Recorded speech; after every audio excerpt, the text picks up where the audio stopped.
Hi, this is Emma. And Michaela. And you're listening to Sleeping in Park, where we talk about our trips and tips to visiting beautiful places. Follow along as we learn, share stories about our public lands and stops along the way.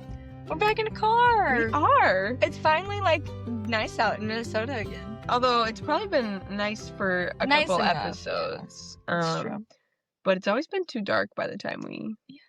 So we're going to try and do better this time in a car, but we don't let it get dark before we're done. Yeah. We have hours of sunlight left, so we should be okay. We should, I hope and pray that we, do it. Hopefully we're capable.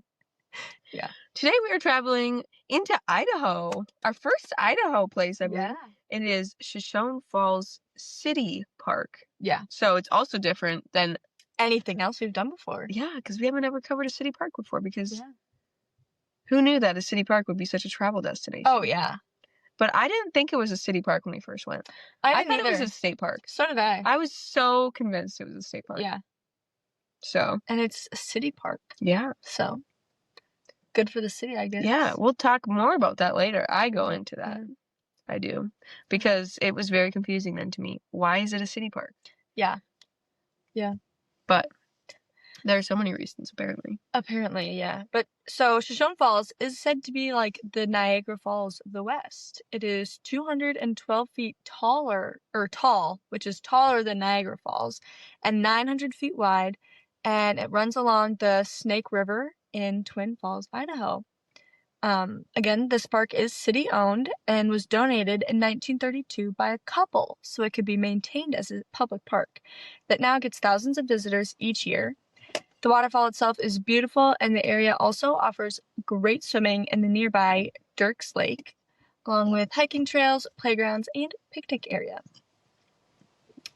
So, for geology, I decided to kind of go into the Snake River because we've talked about it before in our Yellowstone and our Grand Teton episode.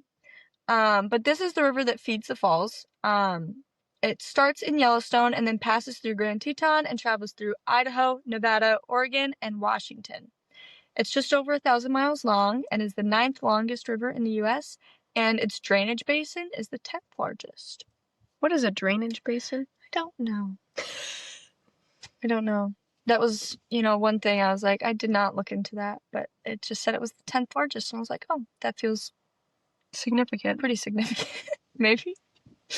But the river forms a smile shape at the bottom of Idaho. That's cute. I know, I thought so too. Drainage basin is an area of land where all surface water from rain or snow converges, flows, and drains into a single point, such as a river, lake, or ocean. So I'm guessing just where all. Oh, so all of the water just kind of drains. Where the river drains out. Okay. I believe that's what I just read, but I could be interpreting that incorrectly. I think I interpreted it the same way you did. Okay, so perfect. I guess we could be wrong. Still, hopefully we're not. We've been wrong before. It's true. So in Idaho, there's two main parts of the Snake River. There's the WSRP, which is the Western Snake River Plain, and the ESRP, which is the Eastern Snake River Plain. And the ESRP goes northeast to southwest. It's a big topographic depression in southeastern Idaho that goes from the Wyoming border to the city of Twin Falls, which is where the Shoshone Falls is. And then the WSRP goes from Twin Falls to the Idaho, the other side of the state. But about 52,000 years ago, the lava from the McKinney Butte dams formed the Snake River. And then just over 17,000 years ago, the Bonneville flood eroded and narrowed sections of the Snake River Canyon and deposited massive boulders. And this also goes into how the falls were created, which I will go into. And then in July of 1993, the Bliss landslide happened and changed the path of the Snake River. With the force of gravity, wind, water, and ice, they all collectively wore down the surface and created the scenery that we see today. So Shoshone Falls was formed 14,500 years ago when Lake Bonneville catastrophically flooded during the Pleistocene Ice Age. and this caused the Snake River Canyon to flood. The water carved through volcanic rock and created the waterfall that now flows over 8 million-year-old rhyolite rock layers. So there's two fundamental types of volcanism that were involved in the formation of the Snake River Plain. The first being the eruption of rhyolite, and the second one was basalt. Both of these are found in the area, but rhyolite is what supports the falls, and then basalt is what is around it, but it erodes faster, or faster than the rhyolite, so that's why it's just found around the falls. Yeah. It's around them. Around them. Rhyolite came from magma that has the same composition as granite. It's very rich in silica and other alkali elements, and the material that the magma is made of is melted out of the Earth's crust. And rhyolite is usually pink or gray in color, and then it's just made up of a bunch of different materials. I did notice when we were at the falls that the rock almost looked like granite. Yeah, Rhyolite and granite is very similar. Yeah. Guess rhyolite is made from magma, and I guess I don't know how granite is. Granite is like a base. All I know is that it's like a basement rock. Yeah. So it's not formed by magma, I would assume. I don't know. I guess I didn't look into that, but well, that's okay. Yeah, I was just saying that it didn't look like basalt, because basalt is what we saw at Craters of the Moon National Monument, which we will also talk about on an episode. But basically, it's a very porous rock. Yes. Like, you can visibly see the pores. You can hold like a giant thing of it. It's very light. It's super light. Yeah. Yeah. It's actually kind of cool. It was very cool. Yeah. It's cool that you can see very different types of rock that were formed by magma so close to each other. But yet they're so different. Yeah. So different. Well, like so close geologically. Yeah. But very different rocks for sure. Yeah. So then, like basalt, it came from the second eruption, and this magma came from much deeper in the earth. So it came from the mantle, which I, don't remember all the different layers of the earth. But the crust is the outside, and the mantle is somewhere on the inside. There's a core in there. There's a core in there, yeah. So when it erupted, it was a lot hotter. I don't know if that's what makes it more porous. But basalt is a dark colored igneous rock that's very soft. And it underlines more of the Earth's surface than any other rock. So I was like, oh, that's actually really interesting. Wow, I did not know that. Yeah. So it's commonly found in 3 different rock-forming environments: oceanic divergent boundaries, oceanic hotspots, and then hotspots beneath continents, which makes sense because the Yellowstone hotspot is nearby. Mm-hmm. Or geologically nearby. Yeah. So yeah. And then the Lake Bonneville flood. I was actually going to ask you about this earlier, and then I was like, I'll see if she mentions it later. When you first mentioned it, because I briefly just read that was how the falls were made, and I was like, well, what happened in this flood? I know. And then, I got to now I gotta know. I got to reading into it, and I went, it's like a mini rabbit hole. Like, we could do a whole episode on this flood itself. I believe and just like the history of this lake. Oh, it was so cool. It was so cool. Anyway, we'll get into it. So it was the largest Pleistocene lake in western North America, located in north central Utah. And it's what's like now known as Great Salt Lake. So the history of this lake is also the history of the Great Salt Lake. I learned about the history of the Great Salt Lake as I was driving to it, because Kylan and I were talking about it on our way there. Yeah. And he just started reading me all these things, and I was like, wow, that's so interesting. Cool. I know. I was like, ooh. So, yeah. But at its largest, it covered 32,000 square miles. That's a lot. Which is so many miles. That's so many. That's a lot.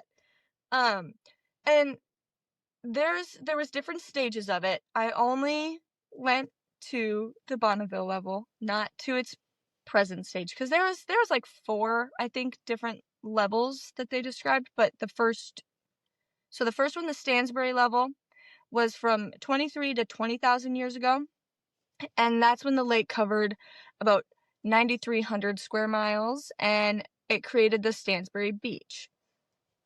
And then the Bonneville level was 16 to 14,500 years ago. And this is when the shorelines rose and the water reached the rim of the basin at Red Rock Pass. And then between 15 and 14,000 years ago is when the flood happened.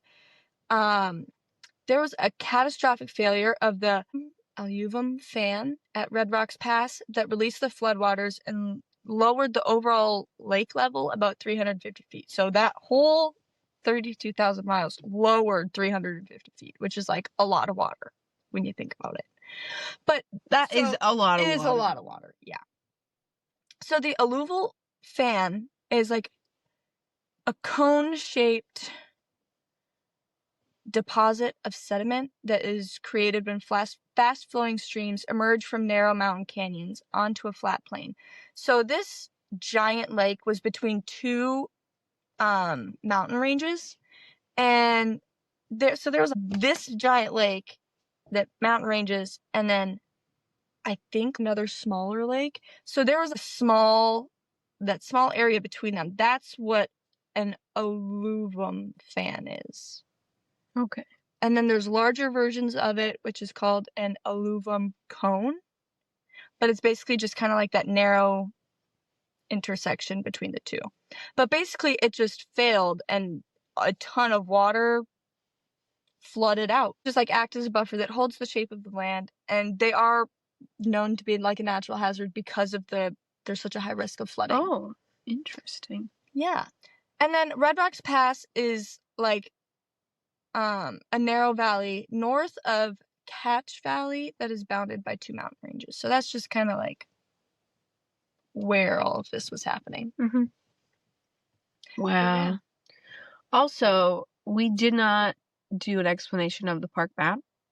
Oh. Basically, there's one road that takes you to the falls, and then there's some decks and a paved loop. There's like a picnic area too, and like the Dirks Lake is actually a separate park operated by the city, but it's down the same road. And your $5 entry pass to Shoshone Falls gets you to that. But we'll talk about that later. Yeah. I just remembered while you're talking about geology, I was like, oh, that's right. I felt kind of like abrupt going right into the geology. I'm like, we talk about something else here. We do. Where does the magma that forms rhyolite come from? That forms which one again? Rhyolite. Rhyolite? The crust. Yeah. And then for the salt? It comes from deeper inside the earth. It's not the core. It's not. All I remember is it's deeper inside the earth. It's the mantle. Yeah. Wasn't gonna get that. That's okay. You got the question right. Yeah. Basically, I did. So now we'll talk about the human history, and the region around Snake River, including Shoshone Falls, has been home to the Shoshone, Bannock, and Paiute peoples, collectively known as the Nuwini, or the people.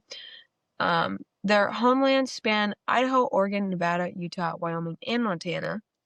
And the falls have been a sacred site and gathering place for the Shoshone Bannock tribes for over 14,000 years. The falls were vital for fishing salmon runs before settlers discovered it. So the falls created a natural barrier for the migrating steelhead and salmon that were returning from the Pacific Ocean to spawn.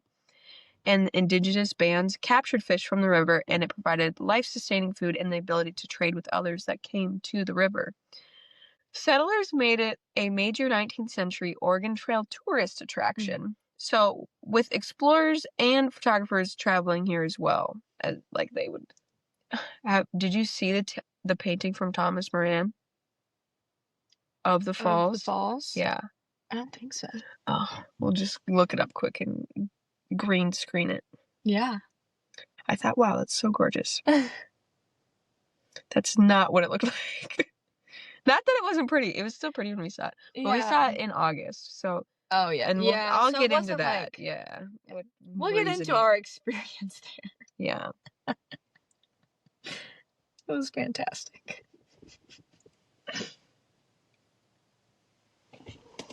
Oh my gosh. Yeah.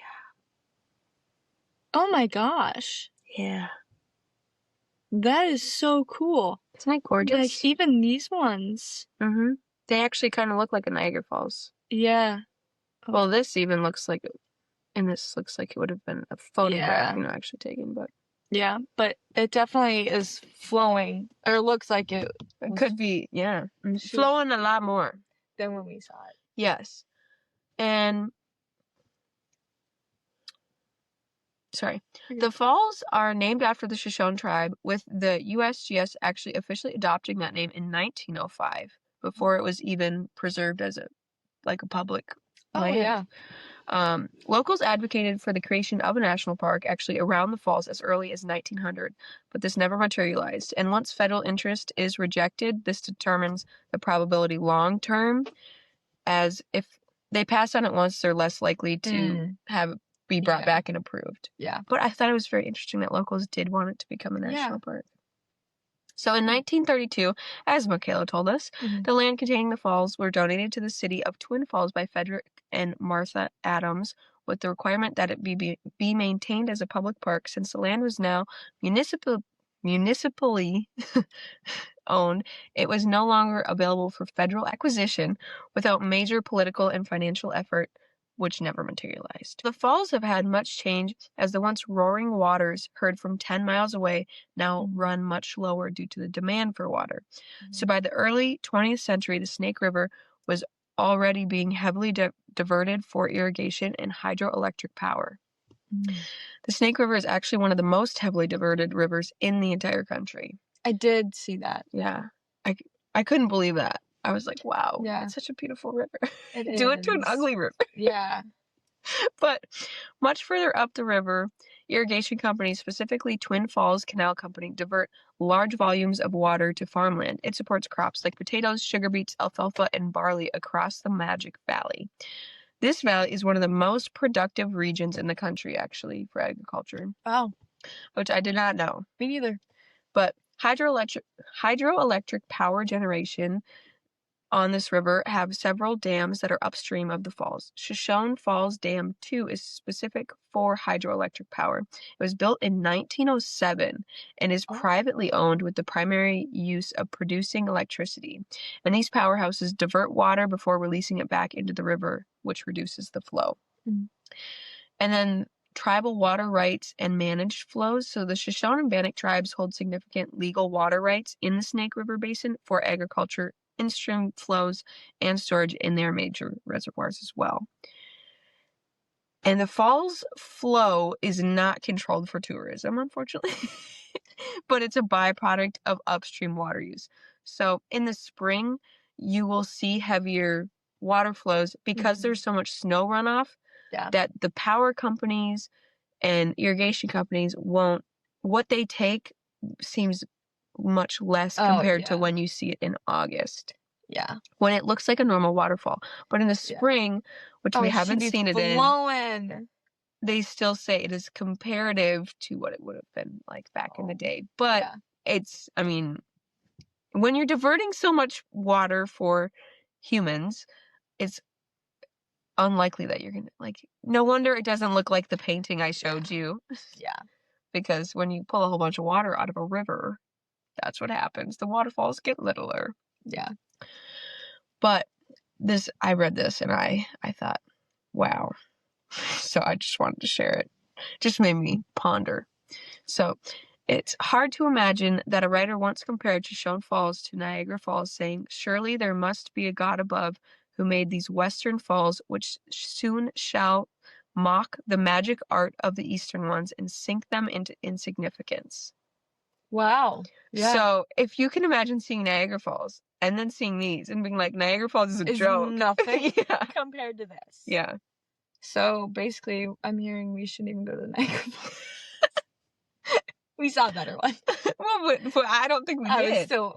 Because we saw it in August when water flow was minimal, and already, so the water flow already isn't going to be what it was like then. So seeing it in the spring is closest to what you would have seen like 150 years ago, because I mean, they started diverting the river in over 100 years ago. In the early 1900s, which is crazy. I did not know that hydroelectric power was the thing in 1907. I didn't know that. I guess, yeah. Actually, but maybe, because you have those really old, like, mills that have, like, the water. Yeah. I didn't think about I those. didn't either. That's probably what the older ones are more like than what I'm thinking. Or that's probably, like, what inspired it, anyway. Mm-hmm. Yeah. Which makes sense. And I guess, like, it is a renewable resource, so... Mm-hmm. Yeah. Yeah. I know. And then I thought... There's a lot of back and forth that we could talk about on this subject. Yes. Well, and also, if it's only for a tourist attraction, if it's not hurting, I guess I didn't look into how much it's hurting if it's hurting the ecosystem or anything like that. Because if there's still water and there's still enough water and it's just not as high of a flow, I don't know. But I don't know. But yeah. So, why it's not a state or national park? So Shoshone Falls remains a city park and never became a state or national park because of a combination of timing, ownership, politics, and land use realities. So that made federal and state designation unlikely. The historical record gives us a picture of why this happened. So why it's not a national park is Congress rejected the early national park proposal, and the land became city-owned before the federal government acted. Hydroelectric and irrigation development upstream made national park status less feasible. And that makes sense. This is because national parks typically require stable natural conditions and federal control over water and land use. But why I guess they could have still made it like a national recreation area. Probably. I guess would be like the next closest thing. If they wanted to. I was going to say, I feel like you'd have to. I don't know how that works. Because I know in like national forests, I don't know about a recreation area because you don't use the resources quite as much. I think it's more of. Like, because in Bighorn Canyon National Recreation Area, there wasn't like a whole bunch of resource using. That's true. But in national forests, you use a lot of natural resources. But I know you have to get permits to do these things. Yeah. So I'm wondering if maybe because this land was already owned, like and it's upriver, so they'd have to buy, or how could you control? That would be hard. Yep. And the federal government also prioritized other landscapes in Idaho. So during the era when Shoshone Falls might have been considered, the federal government was instead establishing Craters of the Moon National Monument in 1924 and Sawtooth National Recreation Area in 1972. Yeah. And these areas offered large undeveloped federal land blocks, unlike Shoshone Falls, which was surrounded by private and municipal land. So maybe because there was already that development there with the hydroelectric power stuff. Yeah. And that makes sense. So why it's not a state park is the city of Twin Falls already owned and operated it, right? So because the city received the land as a donation with conditions, the state has no reason or legal mechanism to take over management. The city was obligated to maintain it as a public park and fulfilling the same function as a state park would. Yeah. So the state's 1933 land donation that happened, so they added on to the park. Oh, yeah. Was meant to support city ownership and not replace it by the donation. Yeah. And the state park designation would not solve the water flow issues. So even if Idaho had taken over the site, the state would still have no control over irrigation and hydroelectric diversions, which define the visitor experience a little bit, as we've learned. Like, it was, the trip we went on was a whim where if we were planning to if we were going there to see Shoshone Falls, we wouldn't have went in August. No. But we kind of, this was a very... And it was just an extra stop on the trip that we were excited to see. Yeah, it was kind of just like something we added on. That we added on, that we were able to see. Stops, yeah. But it definitely wasn't our main attraction. Yeah. So I think if that was our main attraction for that trip, not saying that it couldn't be, I'd have to live a lot closer for it to be my main attraction. I think it was a cool place to go, but with how far, like, with living in Minnesota and then driving all the way to Idaho, I think for that one thing, I don't think it. Yeah, I don't think it would. But if it was, I would go in spring. I actually want to go back in spring right now. Oh, yeah. But, we would go see other things along with this Shoshone Falls, so. Yeah. What year was the land donated to the state? 1932. Good job. And then, do you remember the name of the valley that a lot of the water is diverted for irrigation? Was it Magic Valley? It was. I just remember when you said that, and I was like, oh, that's such a cute name. Isn't it? I know. Like, oh, as soon as I read it, I had to look up why is it what is Magic Valley, and then it told me it was one of the most high producing agriculture valleys in the United States. Wow. Wow. Interesting. Yeah. So, do we talk about our experience now? I think before we might figure out the trip details? Yeah. So, as we've noted, we went there in August. We did. And it was a stop on a trip. It wasn't our main stop, but excuse me. We go there. We pay our little $5. Yeah. Go down the gravel road that is steep at times and has bends. And is also on the side of a mountain. Yeah, so beware that. Not that it wasn't drivable, but it was. Yeah. I wasn't like scared to drive it that I remember. No. But that's also not the most memorable part of our experience there, and we'll get back to that. We parked the car, we go see the falls, and it is like, wow, this is gorgeous, because it's also almost turquoise water still. It was so, well, and this was like I want to say like one of the first really like wide, dramatic waterfalls I had ever seen. Yeah, I don't think we've seen a lot of wide waterfalls either. We've seen a lot of we've seen the tallest in North America. Yeah. We've seen a lot of tall ones falling but even cliffs, but I'm trying to think of really wide ones. On our trip to Canada, we saw that, what was that called? Like Wapta Falls? Oh, yeah. That one was really cool too. Yeah. But I think Shoshone Falls beats Wapta Falls for me, because especially if we would have seen it in... Oh, yeah. If we would have seen it in the spring, then it really would have beat it. But like this one, I like the way it curves. Yeah. I also like the long... It's still a long fall, and it's really wide. Yeah. It's just a big waterfall, and I like that it's still got like rocks up top that you can see like the water moving around, and it was still really cool to see, even in the I didn't late summer. We didn't even know we were missing out until I started looking up pictures. Until I started seeing paintings of it in the 1900s, and I thought, hold the phone. This does not look like the waterfall that we saw. Yeah. And then I looked it up, and I thought, we have to go back in the spring. I think I texted Michaela. She did. We must go back. She did, yeah. But like, I would, if we did do another trip out there like in August, I would still want to stop there. Oh, for sure. I definitely would. Yeah. I think it's definitely worth seeing a few times in your life. It's definitely not a once and done. I don't think a lot of things are once and done, though. No, I don't think so. Craters of the Moon I thought was a one and done thing, but I think once we do that episode, I'll be like, no, we gotta go back.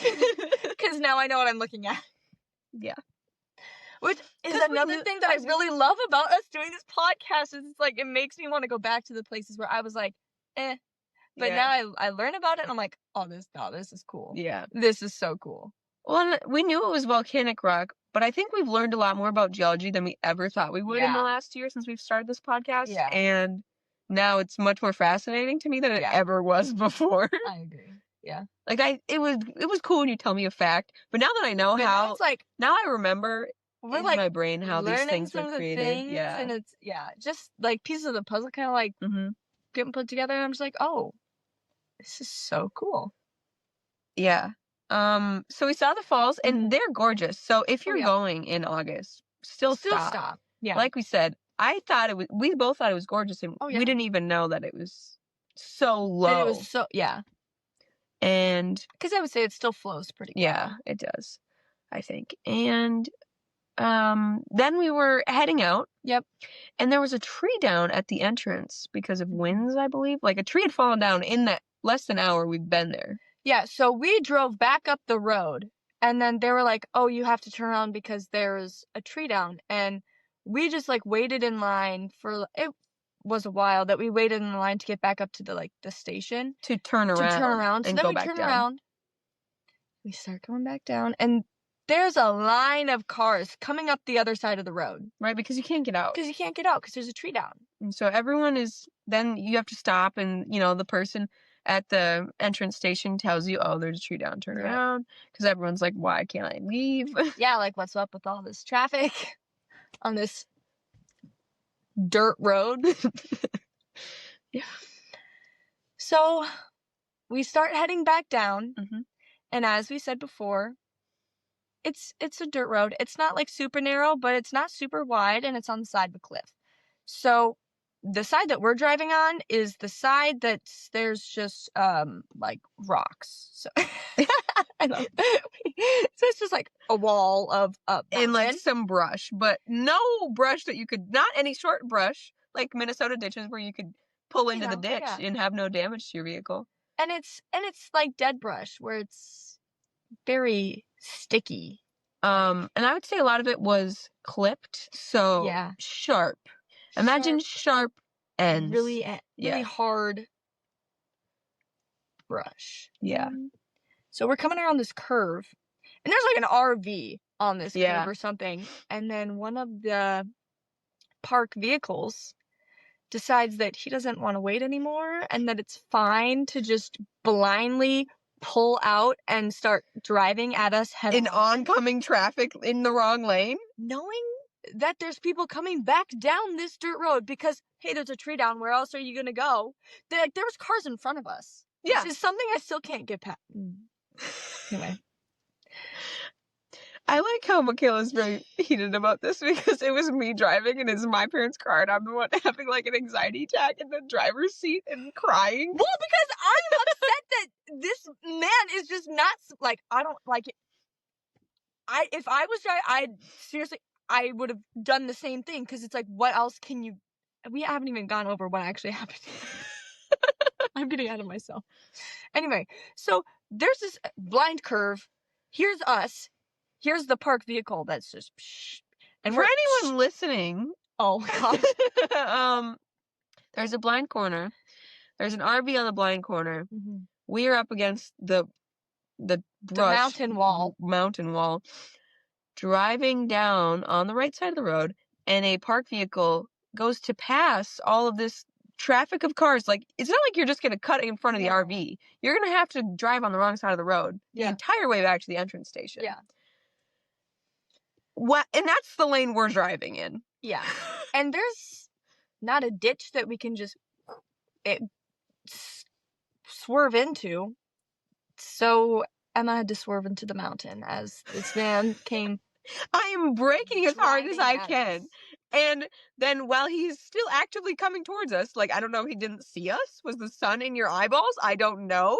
But so then I start going into the brush and hoping that maybe, I don't know, he won't hit us head on. I don't know. But, and then as you hear the, oh, we totally should have been like, headphone warning. I hope that our magic audio fixes. I hope so too. Maybe Riverside will just tone down our voices. Sorry, but a dramatic, like, screech, like nails on it. Worse than nails on a chalkboard. I was literally just going to say nails on a chalkboard. But worse than that, because you know it's the brush against your mother and father's car. They're very new car. Yeah. Yeah. So as I'm like, oh my gosh. So Emma's like freaking out because of the car. I'm just upset at the man that was just not smart. And well, so then we find somewhere, we get into the road. Wait, I can't even remember. Did the park vehicle back up into a spot, or the line started moving? So the line that was waiting to get out and everyone had to turn around. So the line on the other side of the road started moving and the RV didn't move. Because he saw what was happening. Yeah. And then the park vehicle cut in front of the RV. That's right. And that's all I saw. Yeah. Because that's the only, because we couldn't fit 3 cars in that road widthwise. No. Which is why I started veering off as much as I could to the other side. Yeah. To, not have an active collision. Which, would have been much worse than true. Scratches on the side. But so while the slot was opening up next to us, the park vehicle then went. That's right. Yes. And then we found a dirt road that was the same dirt road. It just was not the Shoshone Falls road. It was a pull-off. But we pulled over there and we started using our microfiber towels because we thought, oh, maybe the dirt's just making it look a lot worse. Yeah. And it did. It helped a little bit. I would say the car wash we got helped a lot. I agree. The car wash made it look like you almost couldn't see the scratch. Which, thank God. Yeah. Because I remember, so my uncle works on vehicles. Like, he's got all the fancy tools to, like, buff it out and make it look like it never even happened. So I'm, like, calling him. And I'm like, hey, so here's what happened. Can you help us fix it? Like, we haven't told our parents yet. We just want to have a plan to fix it. Yeah, so then tell them. we go to them and say, this horrible thing happened. We're so sorry. We damaged your very nice vehicle. We're going to fix it. We have a plan to fix it. And here's what it is. Yeah.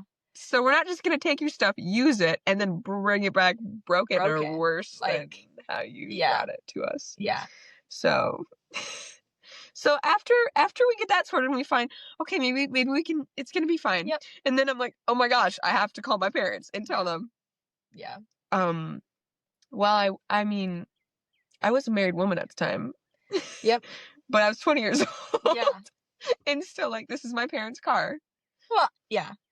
I feel bad. Yeah. So I felt horrible. But then Mom was asking me, well, did you get his insurance? Or, like, stuff about insurance and like, did you report it to the park? Yeah. Because if there's any damage, the park should have to pay for it. And I was like, oh, is that what we're supposed to do? Never been in any sort of vehicular collision before. Not that was even a collision, but because it was a parked vehicle and they caused damage, they probably would have paid to. I'm sure. Paid to cover. Yeah. So I think she called the park. I think she gave them because then she asked for a description of who was driving. Yeah. And she called the park to tell them, and then I think she said that they were just going to wait to file a claim until we got home and they saw it. Yeah.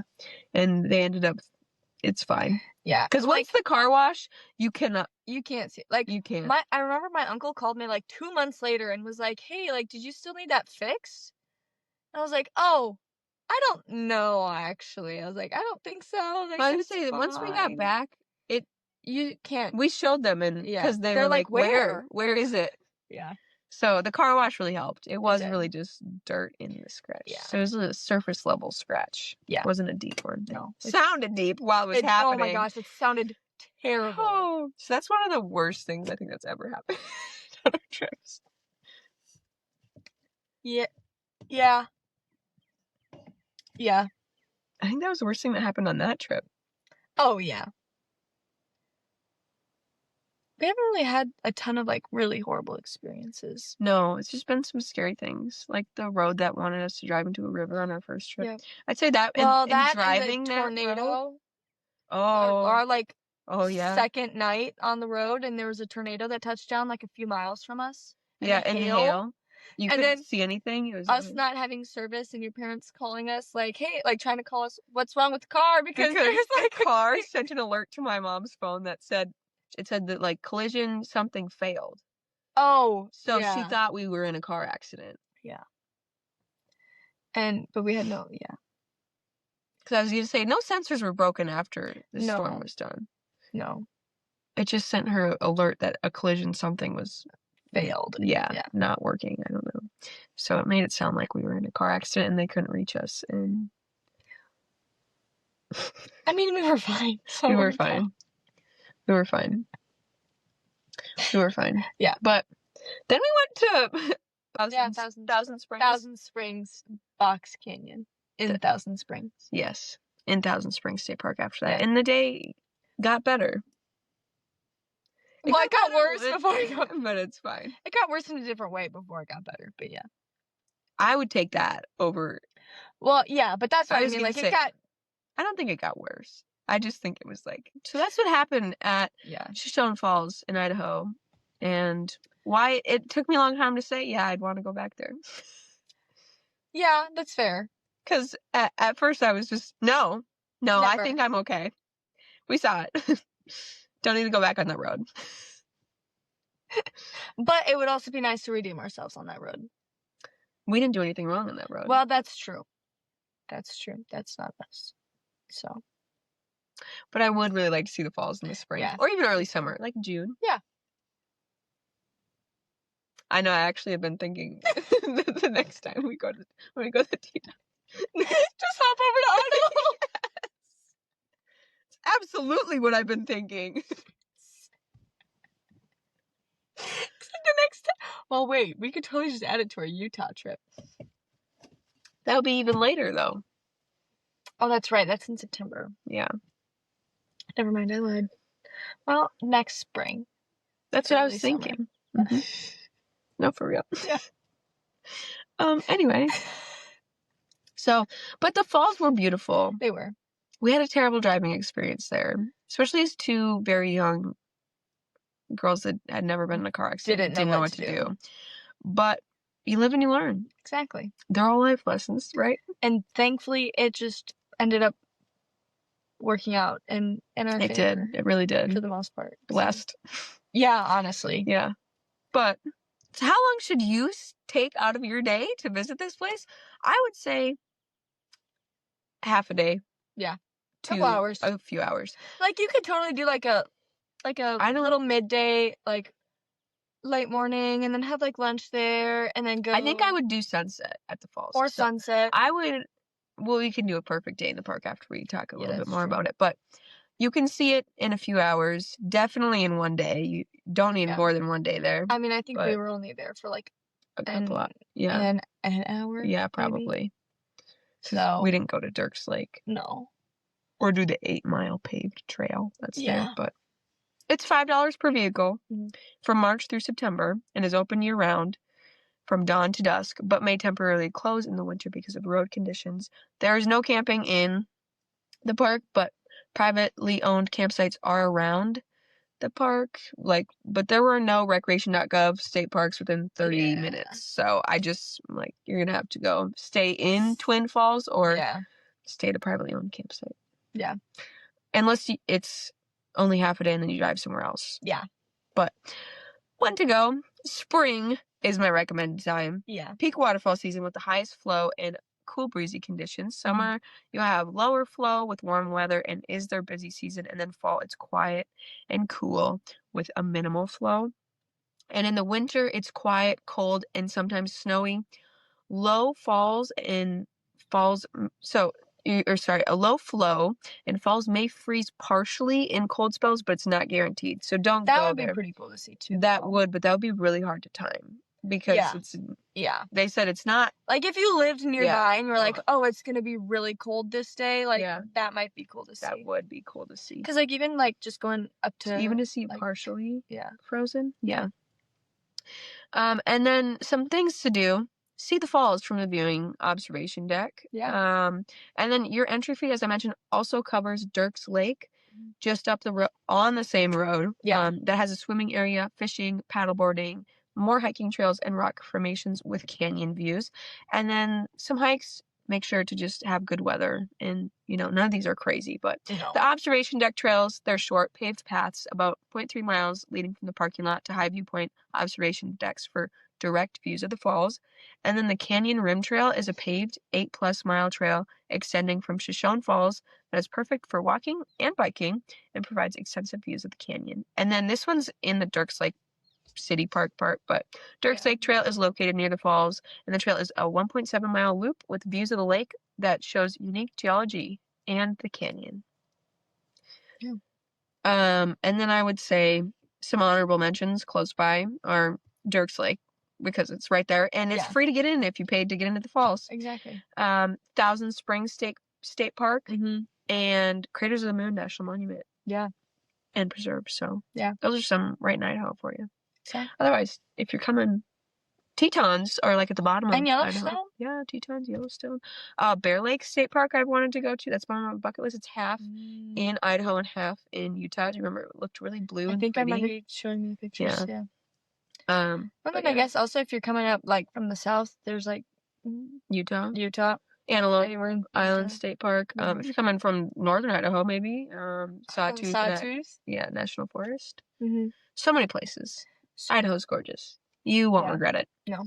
But a perfect day in the park for me, I think, would be go to Dirks Lake. I would go to Dirks Lake in the middle of the day and do some paddleboarding. And then I'd probably I would add swimming to that. Like, I would just want, like, if it's midday, I would want to That's jump why, in. yeah. But yeah, you jump in from the paddleboard. Yeah, obviously. Yeah, from in the middle of the lake then. Yeah. And then I would do probably part of the canyon rim trail. I don't think I do the whole thing, but I think I would maybe bike it. Oh, that's a good idea. Like, if I lived nearby and could bring my bike there, I would bike it. I would bike that. Yeah. That's something I would bike. Yeah. And then I would see the falls before sunset, and then also I would want to watch a sunset at the falls. At the falls, yeah, I agree. And then I would bring also just like really good sandwiches for lunch, because sandwiches are just so good. Like, after you go swimming, That's true. you know, like, day out on the boat and you have sandwich. Oh, perfect. Yeah. Those are just the best sandwiches. We make some good sandwiches. And we just make I delicious miss our sandwiches. So do I. I can't have one. I know. I'm about to eat one and just be like, listeria isn't real. It's fine. It's not real. It's not. I swear. Yeah. It's just salami and turkey. That's all I need. Just give me one sandwich. Yeah. Anyway. Yeah. Yeah, I think my day would be very, similar to the same. Yeah. I think that's a good day. I think so too. Oh, and then I guess I maybe would like venture out to Thousand Springs. I would save that for a different day. I would do a whole day for Yeah. Thousand Springs. Yeah. Oh, yeah. I would spend a whole day at Thousand Springs, but, you know. Maybe, okay, if we're talking about, I guess I didn't do a full day. I would probably do a camp somewhere at a privately owned campsite nearby, and then get like breakfast. Get a good late breakfast. Oh, yeah. A breakfast sounds really good to me right now. I think I'm just hungry now. Awesome. I would get a good breakfast, and then I would go Yeah. paddleboarding. So then, and you can sit on the paddleboard for a little bit, you know, like late morning, like 11. Yeah. Give your stomach a little time to settle, and then go for a swim. Yeah. Yeah. I like that it. sounds I like it really a lot. nice. No, It does. that day sounds really good. Yeah. I gotta say. Could go for a nice summer day right now. We make a pretty good perfect day in the park. We do. Honestly, I mean, like, that's just what everybody should do. Our day. Yeah.